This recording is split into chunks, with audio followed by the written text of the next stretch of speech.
Focus जो हमारा रहेगा वो रहेगा दो सेक्टर पे। हालांकि बहुत सारे शेयर बात करेंगे, एक तो पावर, एक डिफेंस। डिफेंस थोड़ा पिटा हुआ है, पावर थोड़ा चला हुआ है, देखते हैं क्या करना चाहिए। जरा सर सबको स्क्रीन पे दिखा दीजिए, क्लॉकवाइज ही चलते हैं एक एक करके जो है, ताकि हाँ।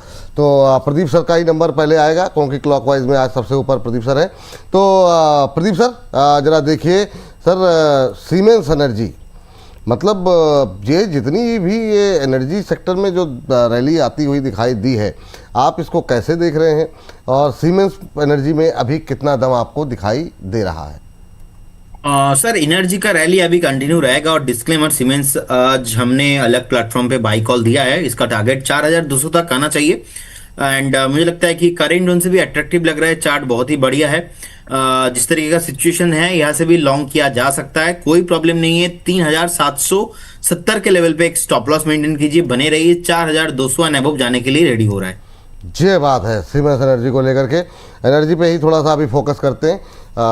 चलिए 3-4% के आसपास की मजबूती सीमेंस एनर्जी में। टारगेट क्या बोला सर आपने? सर इमीडिएटली आप 3 से 4 दिन टाइम देंगे तो मुझे लगता है कि 4200 एंड अबव जाने के लिए रेडी हो रहा है। चलिए, तो यहाँ से 100 रुपये के अपसाइड की संभावना है। नहीं, 200 रुपये क्यों, 4200 बोला ना आपने, तो अभी अच्छे खासे अपसाइड की संभावनाएं आप देखने को मिल सकती है 3-4-5 दिन के अंदर। निगाहें रखिए यहाँ पर सीमेंस एनर्जी को लेकर के। चलिए, अगर इसी तरह का एक और शेयर है JSW एनर्जी। इस पर थोड़ी सी हम लोग कम बात करते हैं, सीमेंस एनर्जी, JSW एनर्जी पे, लेकिन ये चला अच्छा है। ये भी एक महीने में 9% के आसपास की रैली देखने को मिली है। सर जरा देखिए, रचित सर, क्या व्यू रहेगा आपका JSW एनर्जी को लेकर के? डिस्कशन किया था, और तब एक बात हम डिस्कस भी कर रहे थे कि इसने अपना अभी ईयरली ब्रेकआउट दे दिया है, और फर्दर अपमूव आपको आता हुआ दिख सकता है। और जो फर्दर अपमूव है वो अब जिस तरीके से अपना सस्टेन मूवमेंट कर रहा है, दो बहुत हाई बीटा मूवमेंट मत एक्सपेक्ट करिएगा, ये आराम से स्टेडी मूवमेंट करता है। 732 लेवल्स तक आपको जाता हुआ दिख सकता है। और अगर इस पर्टिकुलर कॉन्वर्सेशन के बाद आप पोजीशन बनाने की सोच रहे हैं तो मैं कहूंगा हाँ, यू कैन स्टिल ट्राई। और अगर मैं आपको 732 के टारगेट्स दे रहा हूं तो 558 का एक स्टॉप लॉस भी सुझाऊंगा, जिसके नीचे अगर क्लोजिंग बेसिस बंद हुआ तो आपको निकलना होगा। अपना रिस्क रिवॉर्ड मैनेज करते हुए पोजीशन बनाइएगा। चलिए ठीक है, ये बात यहाँ पर निकल करके आई है। मैम जरा देखिए आप अदानी पावर, अदानी पावर पे अब क्या करें? 250 का लेवल टेस्ट करने के बाद थोड़ा सा सुस्त हुआ है, कोई खास परिवर्तन नहीं है। आज भी हमने देखा 254 तक गया था। अब इन लेवल्स पे क्या थोड़ा सुस्ताएगा, कंसोलिडेट होगा, या आपको ये लेवल भी ठीक लग रहे हैं एंट्री के लिए?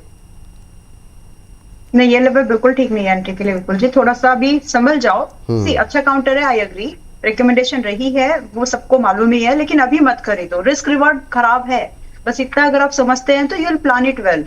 तो आज रुक जाते हैं। एनर्जी में अभी भी मजबूती रहेगी। दिसंबर लगातार रिकमेंड करते आ रहे हैं, तो अभी भी वो मजबूती का समय है।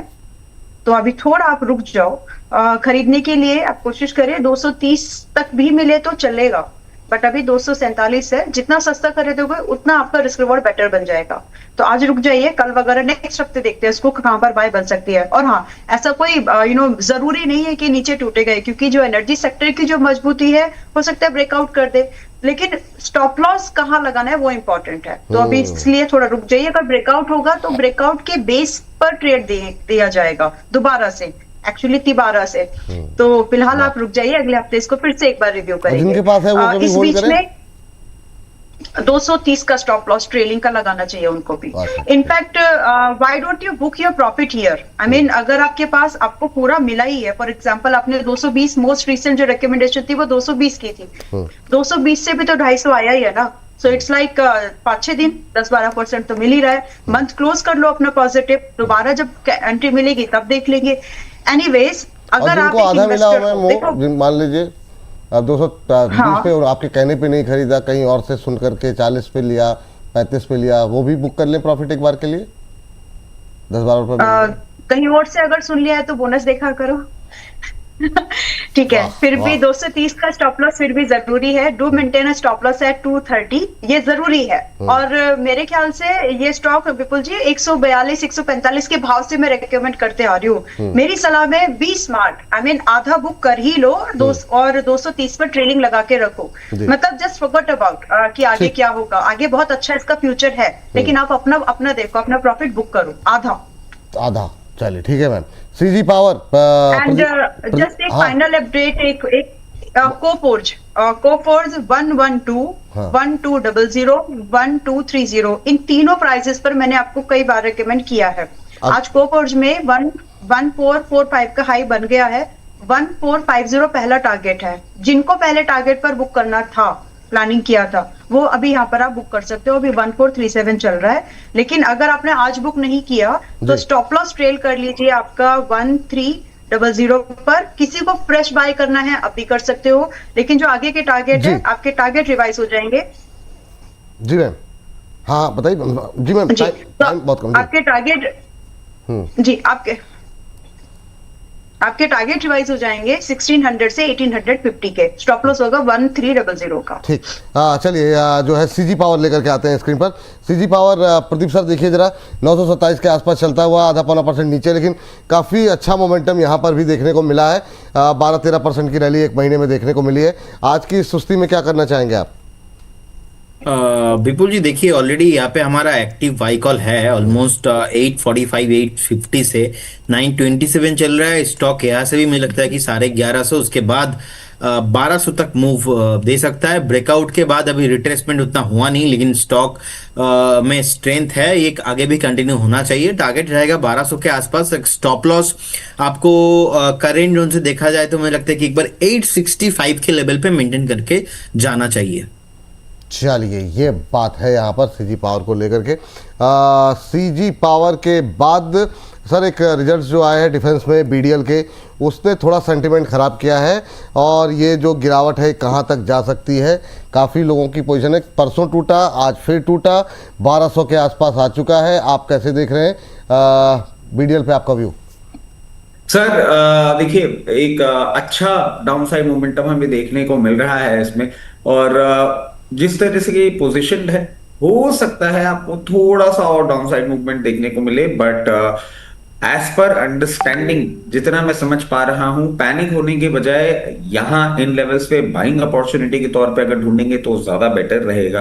क्योंकि सर एक क्वार्टर खराब हुआ है, इंडस्ट्री खराब नहीं है, फ्यूचर बहुत ब्राइट है। और जो डाउनसाइड लेवल्स मैं अभी चार्टिकल पैटर्न्स पे देख पा रहा हूं, हो सकता है आपको ये एक बार 1130 तक आता हुआ दिखे। 1130 से लेकर और 1030 तक की एक रेंज है जो आपको आती हुई देखने को मिल सकती है, वहां बाइंग अपॉर्चुनिटी यूज करें।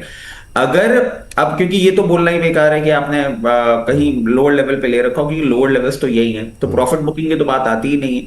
जिन लोगों के पास पोजीशन है, अगर इस कमेंट्री के बाद वो कोई एग्जिट ढूंढना चाह रहे हैं और नहीं स्टिक अराउंड करना चाह रहे हैं, किसी भी दिन आपको 1230 रुपए के आसपास मिले और आप नहीं रहना चाह रहे हैं, तो एक बार निकल जाइएगा। और फ्रेश पोजीशन के लिए लोअर लेवल पे अच्छी अपॉर्चुनिटी दिखती है। जीआरएससी भी ले लीजिए सर अपने साथ। आप इंट्राडे हाई पे ट्रेड कर रहा है, क्या इसको अगले हफ्ते के लिए ले जा सकते हैं, या अभी पोर्टफोलियो में रखें ना रखें? कैसा लग रहा है 2710 के आसपास आपको? सर पोर्टफोलियो में रखने लायक स्टॉक है, उसमें कोई दो राय ही नहीं है। There is no second opinion to it. But अगले हफ्ते के लिए लेके जाने के लिए मैं इसमें ट्रेडिंग बेट के लिए अभी नहीं करूंगा। उसके पीछे का कारण है सर, अभी 2 दिन की छुट्टी है, 2 दिन की छुट्टी में क्या डेवलपमेंट हो नहीं हो, और ये स्टॉक ना थोड़ा सा हाई बीटा है। अभी तक जो भी हमने स्टॉक्स की बात करी ना, वो तब भी थोड़े से रेंज वाले स्टॉक्स ही हैं, चाहे शुभ लेलैंड हो या सम्मान कैपिटल हो। ये अगर तोड़फोड़ मचाता है तो डैमेज ज्यादा कर देगा, तो ओवरनाइट पोजीशन के लिए तो नहीं, हाँ पोर्टफोलियो लाइक स्टॉक है, बिल्कुल रखना चाहिए। चलिए बहुत मैम स्पीड से जेपी पावर आज की इस गिरावट में क्या करें? थोड़ा नीचे आया है 1-2% के आसपास, 40 पैसे की गिरावट देखने को मिल रही। काफ़ी सवाल भरे हुए हैं जेपी पावर को लेकर के, क्या करना चाहिए अभी? हालांकि ठीक है, अपर सर्किट के बाद 2-3% की गिरावट कोई बड़ी बात नहीं है। तो JP power, SCI shipping corporation, ये दोनों फटाफट मैम। जेपी पावर 21 रुपए 70 पैसे पे खरीदा होगा ना आपने कल? मैम वो किसने कब खरीदा वो छोड़ दिया, अभी खरीद सकते हैं, और अगर किसने खरीदा हुआ है उसको होल्ड करना है कि नहीं करना है, बस 2 चीज़ में बता दीजिए मैम, क्योंकि टाइम थोड़ा ज़्यादा हो रहा है। जी लेकिन खरीदा किस भाव पर वो मैटर करता है मैम ना किसी इंडिविजुअल का नहीं है ना, वो anyways, बहुत लोग 21.90 पे खरीदा, अब बहुत सारा 22.90 पे खरीदा, तो अलग अलग लोगों के अलग अलग वो है। अगर हम इंडिविजुअल एक बजे डिस्कस कर लेंगे, अभी के लिए फटाफट जरा लेवल बता दीजिए मैम जी, कि अगर जिसने ठीक है, पुराना जिसके रिस्क पास बहुत पड़ा हुआ बड़ा क्या है। करे, और जिसके पास अभी जो खरीदना चाह रहा है गिरावट में खरीद सकता है कि नहीं। खरीद सकता है। 22 रुपए 48 पैसे पर है। 19 रुपए 70 पैसे का स्टॉप लॉस मेंटेन करिए, और जो सेकंड थर्ड टारगेट है 27 और 28 एंड देन 30, उसका वेट कर लीजिए आप, ठीक। तो बाय कर सकते हैं। दूसरा आपने कौन सा स्टॉक दिया शिपिंग कॉर्पोरेशन 302 पे। जी? SCI चार्ट आ गया, ठीक है। 301 पर है अभी, और यहाँ से मैं 270 का वेट करना ज्यादा पसंद करूंगी इन्वेस्टमेंट के लिए। बाकी अगर आप हाफ खरीदना चाहते हो और हाफ 270 पर, तो भी चलेगा। दूसरी कंडीशन भी बन सकती है, क्योंकि डिफेंस में जरूरी नहीं है कि आपका पूरा पुल बैक आए, तो 300 पर 301 पर आप आज आधा खरीद सकते हैं। कंप्लीट योर पोजीशन या तो 320 के ऊपर या फिर 270 पर, और दोनों ही केस में आपके टारगेट की जो रेंज है वो 370 से लेकर के 450 की है। स्टॉप लॉस बदलेगा बस। अगर आपकी 270 की एवरेज भाव बनी, मतलब 270 पर आपको आर करने का मौका मिला, तो स्टॉप लॉस 245 का होगा। और अगर 320 के ऊपर आपका प्रॉफिट पिरामिडिंग करने का आपको मौका पहले मिल गया, तो उस केस में आपका स्टॉप लॉस 270 का होगा। ठीक। तो इसको भी आधा तो आज बाय कर सकते हैं, सब्जेक्ट टू दिस कंडीशन जो दिया है। थर्ड स्टॉक चलिए, बस दो ही है मैम अभी के लिए। Tata power, R power. Okay. Pradeep sir जरा बताइए क्या करना है। आर पावर में टेक्निकल चार्ट्स क्या कह रहे हैं? फंडामेंटल तो बहुत सारी समस्याएं आ रही हैं, पर ये जेपी पावर या इस तरह की जब खबरें आती हैं, तो ये आर पावर में थोड़ी सी गतिविधि देखने को मिलती है। अभी क्या करना चाहिए? और टाटा पावर क्या जो पावर पैक की रैली है उसमें ये भी पार्टिसिपेट करेगा तो क्या अभी खरीद सकते हैं या नीचे आने का वेट करें? सर ऑलरेडी हमारा बाय रिकमेंड यहाँ पे है, और मुझे लगता है कि पर्टिकुलर स्टॉक अभी 480 जाने के लिए रेडी हो रहा है, टाटा पावर। तो डेफिनेटली आपके पोर्टफोलियो में तो होना चाहिए। ऑलरेडी हमने रिकमेंड भी किया है। अभी के हिसाब से एक स्टॉप लॉस मैं 385 में मेंटेन करना पसंद करूंगा। और रही बात R power and JP power, दोनों स्टॉक को मैं अभी करेंट उनसे एक बार अवॉइड करना पसंद करूंगा। आर पावर स्पेशली तो मैं अभी यहाँ पे बाई बिल्कुल नहीं करूंगा। अगर जेपी पावर कभी भी 16-17 के आसपास आता है तो विल रिव्यू एंड थिंक, अगर हम उस टाइम पे एक बार देखेंगे कि वैल्यूएशंस के हिसाब से, लेकिन अभी बाय नहीं करेंगे। ओनली फॉर टाटा पावर अच्छा लग रहा है। चलिए, टाटा पावर अच्छा लग रहा है, आर पावर अवॉइड करेंगे अभी के लिए। ये सलाह यहाँ पर निकल करके आई है। अब सर डिफेंस के दो स्टॉक्स ले लेते हैं। माझगांव में आज अच्छी तेज़ी देखने को मिल रही है। माझगांव डॉक देख लीजिए सर कि क्या करना चाहिए। ये भी इंट्राडे हाई पे है, 3% की तेज़ी यहाँ पर बनी हुई है। और इसके अलावा सर जरा आप एक एचएल ले लेते हैं, बहुत टाइम हो गया ठीक से डिस्कस किए हुए। तो एचएल पे अभी कुछ गतिविधि खास हो नहीं रही है, क्या करना चाहिए? सर देखिए, एचएल तो एक रेंज बाउंड मूवमेंट ही कर रहा है, और आप देखिए कहीं ना कहीं 4150 और 4800 की रेंज में है।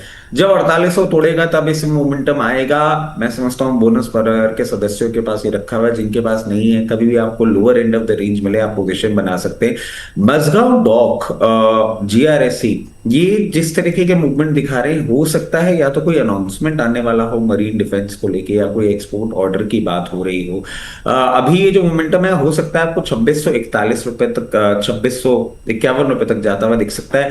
बट क्या आपको नेक्स्ट वीक के लिए पोजीशन बनानी चाहिए? मैं अवॉइड करूंगा। ठीक है।